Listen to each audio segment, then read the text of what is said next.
आज का ये एपिसोड शुरू करने से पहले एक छोटी सी बात। क्या आप भी अपना पॉडकास्ट बनाने की सोच रहे हैं? तो एंकर ट्राई कीजिए। ये पॉडकास्ट बनाने का सबसे आसान तरीका है। नंबर एक, ये फ्री है। नंबर दो, इसमें कई सारे ऐसे टूल्स हैं जो आपको अपने फोन और कंप्यूटर पर रिकॉर्ड और एडिट करने की फैसिलिटी देते हैं। नंबर तीन, आप अपने पॉडकास्ट को डिस्ट्रीब्यूट भी कर सकते हैं, जिससे इसे स्पॉटिफाई और दूसरे प्लेटफॉर्म पर सुना जा सके। तो डाउनलोड कीजिए फ्री एंकर ऐप या विजिट कीजिए anchor.fm पर अपना पॉडकास्ट स्टार्ट करने के लिए। ये तो थी एक छोटी सी जानकारी, और अब शुरू करते हैं एपिसोड का सिलसिला। तो आज के एपिसोड में लीजिए सुनिए मुंशी प्रेमचंद के लिखे उपन्यास वरदान का भाग 11, विरजन की विदा, मेरी यानी समीर गोस्वामी की आवाज में। राधाचरण रुड़की कॉलेज से निकलते ही मुरादाबाद के इंजीनियर नियुक्त हुए और चंद्रा उनके संग मुरादाबाद को चली। प्रेमवती ने बहुत रोकना चाहा, पर जाने वाले को कौन रोक सकता है। सेवती कब की ससुराल जा चुकी थी। यहां घर में अकेली प्रेमवती रह गई। उसके सिर घर का कामकाज पड़ा।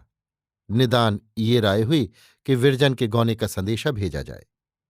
डिप्टी साहब सहमत न थे, परंतु घर के कामों में प्रेमवती ही की बात चलती थी। संजीवन लाल ने संदेशा स्वीकार कर लिया। कुछ दिनों से वे तीर्थ यात्रा का विचार कर रहे थे। उन्होंने क्रम क्रम से सांसारिक संबंध त्याग कर दिए थे। दिन भर घर में आसन मारे भगवत गीता और योग वासिष्ठ आदि ज्ञान संबंधिनी पुस्तकों का अध्ययन किया करते थे। संध्या होते ही गंगा स्नान को चले जाते। वहां से रात्रि गए लौटते और थोड़ा सा भोजन करके सो जाते। प्रायः प्रतापचंद्र भी उनके संग गंगा स्नान को जाता। यद्यपि उसकी आयु 16 वर्ष की भी न थी, पर कुछ तो निज स्वभाव, कुछ पैतृक संस्कार और कुछ संगति के प्रभाव से उसे अभी से वैज्ञानिक विषयों पर मनन और विचार करने में बड़ा आनंद प्राप्त होता था। ज्ञान तथा ईश्वर संबंधिनी बातें सुनते सुनते उसकी प्रवृत्ति भी भक्ति की ओर हो चली थी, और किसी किसी समय मुंशी जी से ऐसे सूक्ष्म विषयों पर विवाद करता कि वे विस्मित हो जाते। वृजरानी पर सुवामा की शिक्षा का उससे भी गहरा प्रभाव पड़ा था, जितना कि प्रतापचंद्र पर मुंशी जी की संगति और शिक्षा का। उसका 15वां वर्ष था। इस आयु में मन में नई उमंगें तरंगित होती हैं, और चितवन में सरलता और चंचलता की जगह मनोहर रसीलापन बरसने लगता है। परंतु वृजरानी अभी वही भोली भाली बालिका थी। उसके मुख पर हृदय के पवित्र भाव झलकते थे, और वार्तालाप में मनोहारिणी मधुरता उत्पन्न हो गई थी। प्रातःकाल उठती और सबसे प्रथम मुंशी जी का कमरा साफ करके उनके पूजा पाठ की सामग्री यथोचित रीत से रख देती। फिर रसोई के धंधे में लग जाती। दोपहर का समय उसके लिखने पढ़ने का था। सुवामा पर उसका जितना प्रेम और जितनी श्रद्धा थी, उतनी अपनी माता पर भी न रही होगी। उसकी इच्छा विरजन के लिए आज्ञा से कम न थी। सुवामा की तो सम्मति थी कि अभी विदाई न की जाए, पर मुंशी जी के हठ से विदाई की तैयारियां होने लगीं। ज्यों ज्यों वो विपत्ति की घड़ी निकट आती, विरजन की व्याकुलता बढ़ती जाती थी। रात दिन रोया करती, कभी पिता के चरणों पड़ती और कभी सुवामा के पदों में लिपट जाती।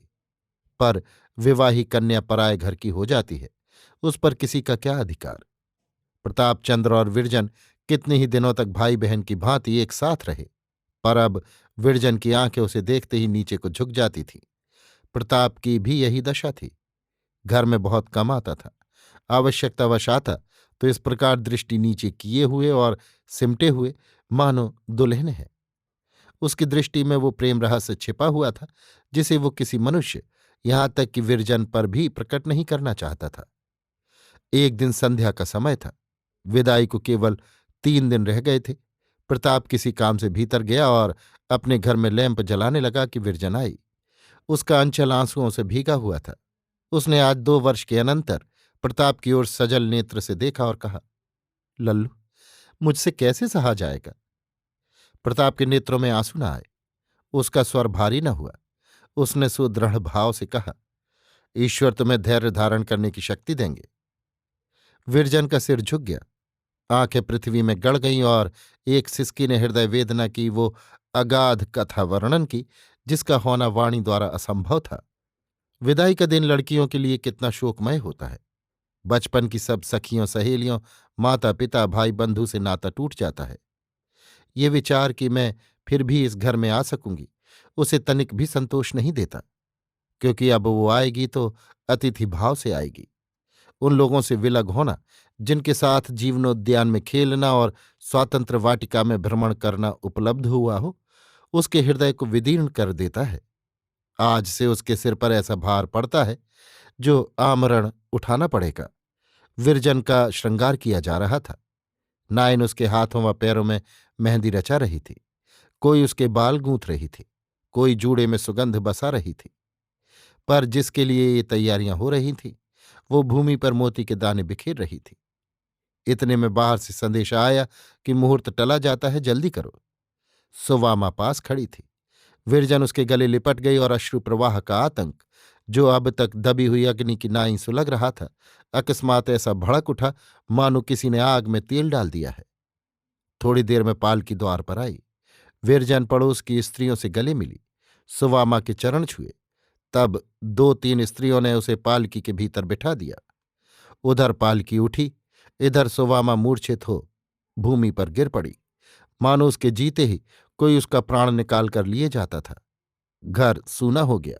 सैकड़ों स्त्रियों का जमघट था, परंतु एक विरजन के बिना घर फाड़े खाता था।